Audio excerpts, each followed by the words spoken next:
Onları buraya sokmamanın bir yolu olmalı. Aman ne? Henne bakalım. Doğru değil mi? Mutlu sayılırın o. Onları buraya sokmamanın bir yolu olmalı. Aman ne?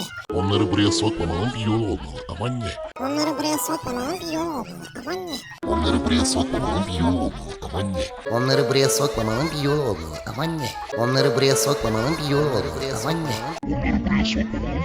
Aman ne? Onları buraya sokmamanın bir yolu olmalı. Aman ne?